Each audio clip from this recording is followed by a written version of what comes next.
Hello friends, मैं आपका अपना राहुल सर। अगर आप बिहार बोर्ड से इंटरमीडिएट फर्स्ट ईयर का तैयारी करना चाहते हैं तो आप इस वीडियो के माध्यम से कर सकते हैं या ऑफलाइन क्लास के माध्यम से भी कर सकते हैं, जिसका लिंक इस वीडियो के डिस्क्रिप्शन में है। तो आज हम इस वीडियो में चर्चा करेंगे इंटरमीडिएट फर्स्ट ईयर के अध्याय 4 का बहुत ही महत्वपूर्ण टॉपिक जो है सिलेंट्रेटा या नाइडेरिया। तो सबसे पहले हम लोग ये जानेंगे कि सिलेंट्रेटा या नाइडेरिया क्या होता है। सिलेंट्रेटा या नाइडेरिया जो संघ है, इसमें किन जीवों को रखा गया है। तो इसमें सबसे पहला पॉइंट आता है कि इसमें जिन जीवों को रखा गया है वे बहुकोशिकीय तो होते हैं लेकिन निम्न श्रेणी के हैं। मतलब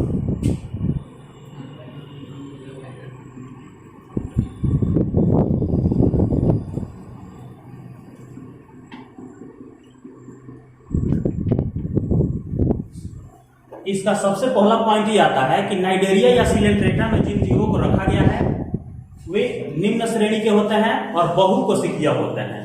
मतलब बहुकोशिकीय होने के साथ साथ ये निम्न श्रेणी के जंतु होते हैं।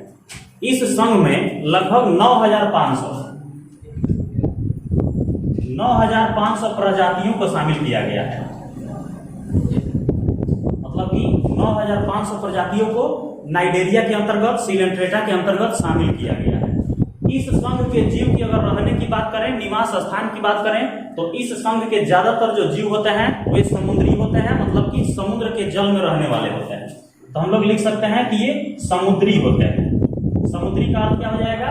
समुद्र में रहने वाले, पानी में रहने वाले। तो अगर हम सिलेंट्रेटा या नाइडेरिया के एग्जाम्पल की बात करें तो इसमें हो सकता है फाइसेलिया, हाइड्रा, समुद्री एनीमोन और समुद्री कलम।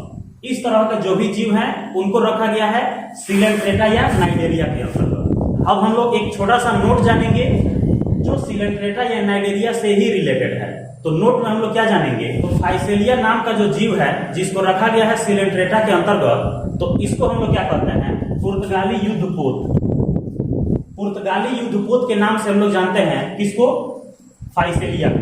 और फाइसेलिया जो जीव है इसको किस में रखा गया है? सिलेंट्रेटा या नाइडेरिया के अंतर्गत। तो ये कुछ बेसिक जानकारी था। उम्मीद है कि आपको बढ़िया से समझ में आया होगा। अब हम लोग चर्चा करेंगे सिलेंट्रेटा या नाइडेरिया की मुख्य विशेषताएं क्या होती हैं, क्योंकि विशेषताओं के आधार पर ही हम उस संघ के जीवों की विस्तार पूर्वक अध्ययन कर पाएंगे, उनकी पहचान कर पाएंगे। तो अब हम लोग चर्चा करेंगे सिलेंट्रेटा या नाइडेरिया के विशेषताओं के बारे में। तो अगर हम इसके पहला विशेषता की चर्चा करें तो पहला विशेषता होगा कि इस संघ में जिन जीवों को रखा गया है उन जीवों में सिर नहीं होते हैं। सिर मतलब हेड।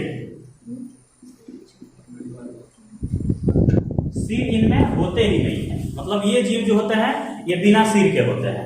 ये इसका पहला विशेषता है। अगर हम दूसरे विशेषता की बात करें तो दूसरा विशेषता ये होगा कि इन जीवों में न श्वसन तंत्र होता है, न उत्सर्जन तंत्र होता है और न ही परिवहन तंत्र होता है।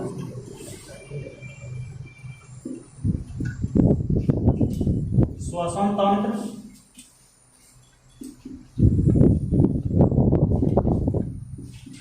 परिसंचरण तंत्र और उत्सर्जन तंत्र। मतलब कि इस संघ के जो जीव हैं उनमें श्वसन तंत्र, परिसंचरण तंत्र और उत्सर्जन तंत्र भी नहीं पाए जाते हैं। मतलब कि ये तीनों तंत्र भी इन जीवों में नहीं पाए जाते हैं। इसका तीसरा विशेषता ये होगा कि इस संघ के जो भी जीव होते हैं वे समुद्री होते हैं और बहुकोशिकीय होते हैं, वो भी निम्न श्रेणी के। समुद्री होते हैं, बहुकोशिकीय होते हैं और बहुकोशिकीय में ही निम्न श्रेणी के होते हैं। मतलब कि पानी में रहने वाले होते हैं ये। इनका शरीर अनेकों कोशिकाओं से बना होता है, मतलब बहुकोशिकीय होते हैं और निम्न श्रेणी के हैं। बहुकोशिकीय में भी एक होते हैं निम्न श्रेणी के, एक होते हैं उच्च श्रेणी के। तो जो निम्न श्रेणी के जीव हैं, बहुकोशिकीय हैं, वो किसमें पाए जाते हैं? सिलेंट्रेटा या नाइडेरिया वर्ग के अंतर्गत आते हैं। अगला विशेषता है कि अगर हम इनमें प्रजनन की चर्चा करें, प्रजनन की बात करें, तो इनमें प्रजनन की जो क्रिया है ये दो तरीके से होती है। एक होती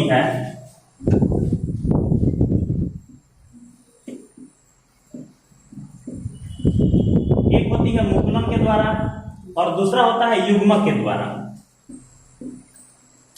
मतलब कि इनमें प्रजनन की जो क्रिया है ये मुकुलन के द्वारा भी होता है और युग्मक के द्वारा भी होता है। मतलब मेल फीमेल का भी रोल होता है और मुकुलन के द्वारा भी होता है। जैसे हाइड्रा, तो हाइड्रा में मुकुलन द्वारा होगा। वन्य जो जीव है जैसे समुद्री एनिमोन है तो उस तरह के जो जीव है उसमें युग्मक के द्वारा होगा। तो इस तरह से प्रजनन की जो क्रिया है ये दो तरीके से होती है, एक होता है मुकुलन और दूसरा होता है युग्मक। अगर हम पांचवा विशेषता की बात करें तो पांचवा विशेषता यह है कि इस संघ के जो भी जीव हैं इनका जो मुख होता है उनके चारों ओर से स्पर्शक होते हैं। स्पर्शक का मतलब होता है जिस तरह से आप देखे होंगे कि अमीबा में उत्पाद की तरह ये बाहर जो संरचना निकला हुआ है इस तरह से स्पर्शक होते हैं जो सिर्फ मुख के चारों ओर पाए जाते हैं। तो पांचवा विशेषता यह है कि इसके जो जीव हैं उसके उनके मुख के चारों ओर स्पर्शक पाए जाते हैं। तो ये 5 विशेषता है सिलेंट्रेटा या नाइडेरिया वर्ग के बारे में। उम्मीद है कि आपको बढ़िया से समझ में आया होगा। अगर आपके मन में कोई डाउट है, कोई प्रश्न है, कंफ्यूजन है तो कमेंट सेक्शन में पूछ सकते हैं। मिलेंगे नेक्स्ट वीडियो में, तब तक के लिए जय हिंद।